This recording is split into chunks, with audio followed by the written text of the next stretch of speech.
You're the Terrifics. I'm Michael Artsis. This is a special edition of the Michael Artsis Show here in Brooklyn, New York at GetGeeked.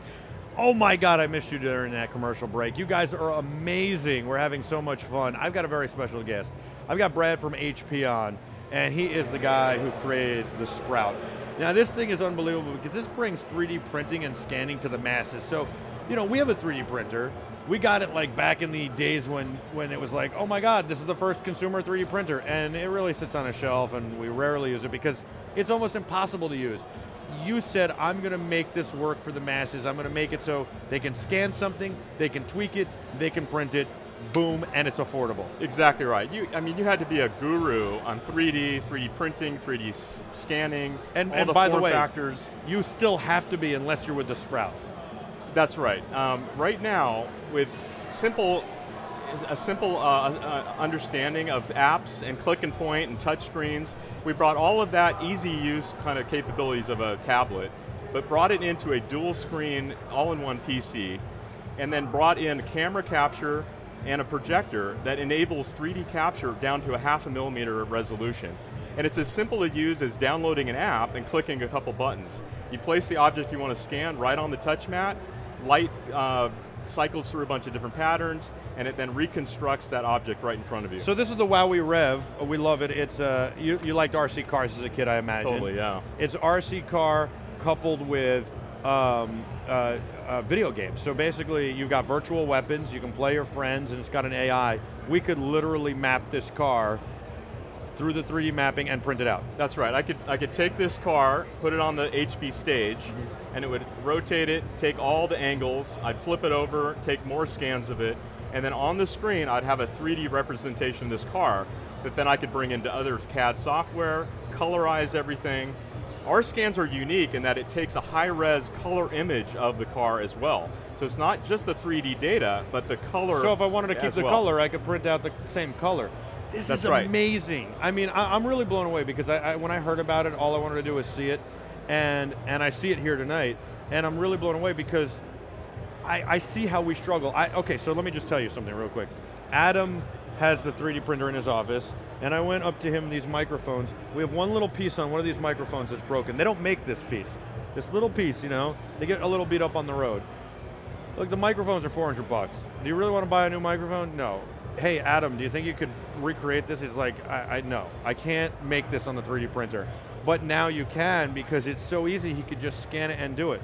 We're seeing people do all kinds of things just like that. Like I could scan my hand, create a custom cast, for example. Wow. Maybe scan your ear. We've seen people like lay their head down on Sprout, even today at the event here.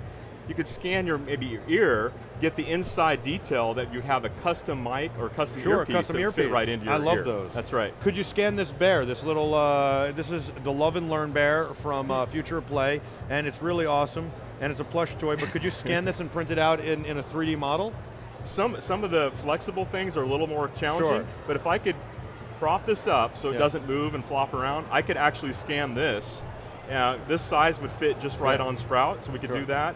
And then I could change the colors. Maybe I could even make my own animated book, because once I have the 3D CAD file, now I can rotate it, do 2D captures, and then create a little kid's book or something out of that. How did you think of this?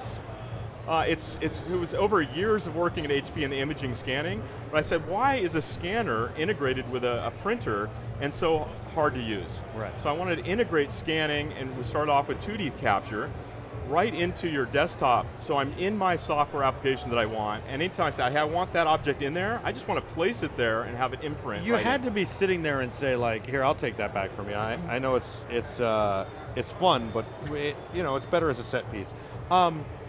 I can only imagine because, like, I sit there and I go, especially when we got the 3D printer, like, this is so freaking ridiculous. This is so hard to use. Like, what?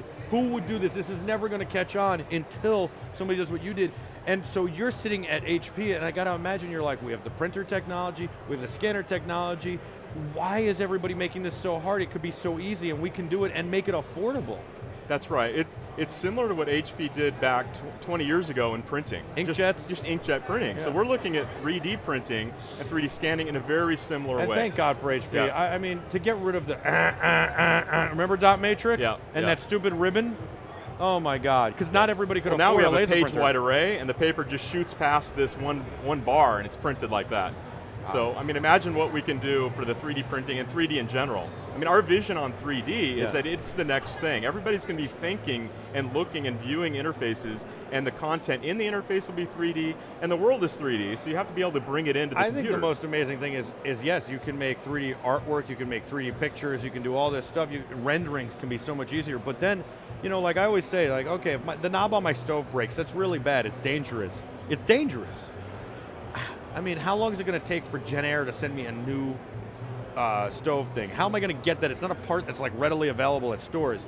So if I could just go to my printer, print it out, or download the schematic, print it out and go pop it right on and then go, okay, maybe I don't want a red one all the time, but at least till the new one comes, I've got something. That's a perfect use case. In fact, we're envisioning use cases where you take the broken one, you put it under something like Sprout, and it uses 3D to recognize the part, look it up, and then go, it's broken. And say, hey, yeah, I want that one, so I'm going to print the new one.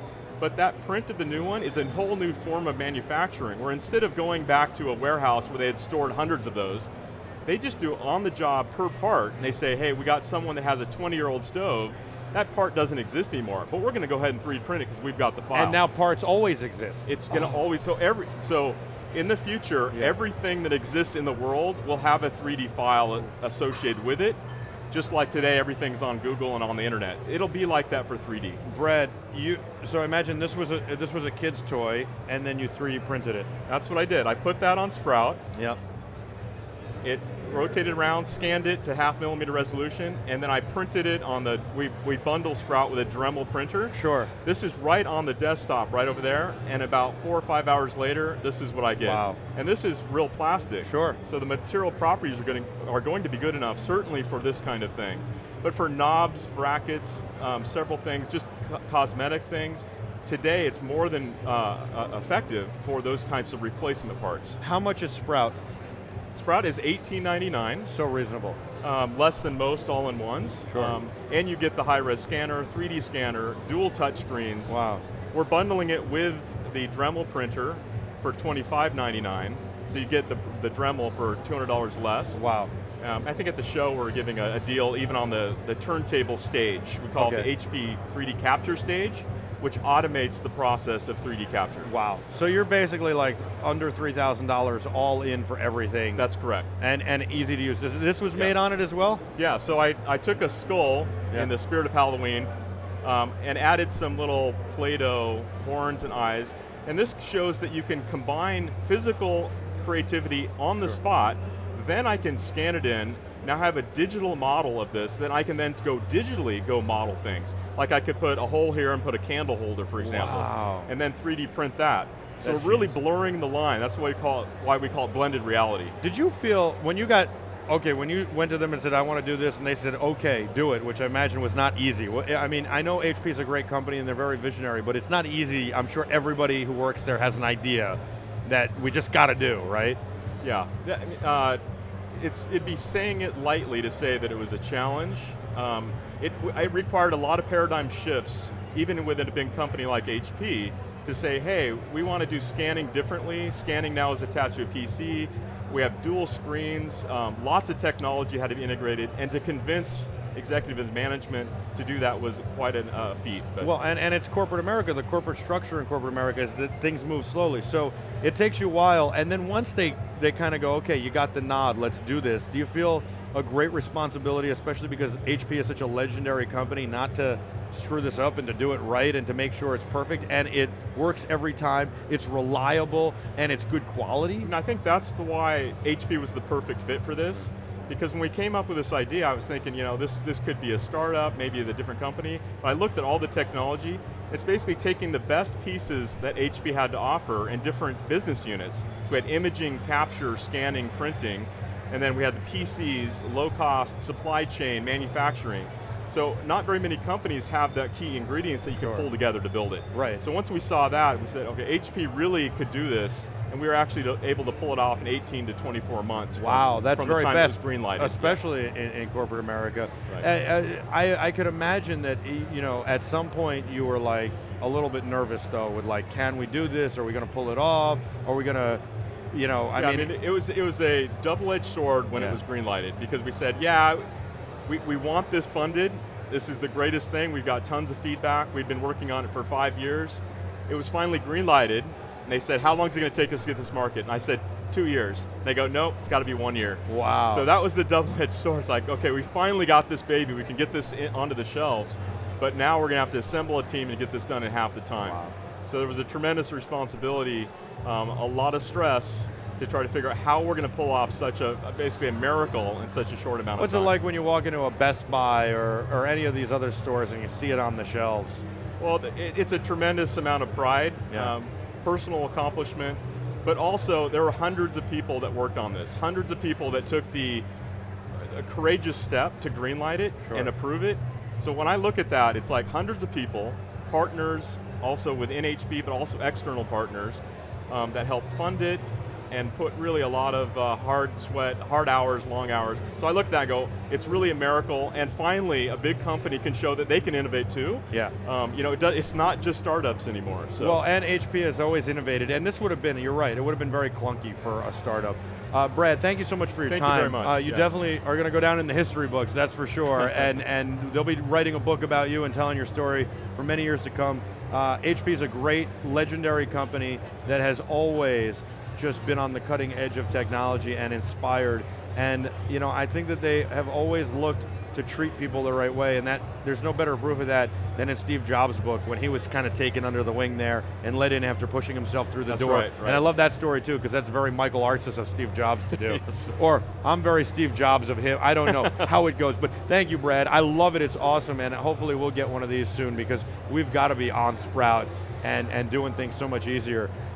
We'll be back with a whole lot more on this special edition of the Michael Artsis Show right after this. Don't go anywhere. You are the Terrifics. You make BeTerrific special. Stay with us.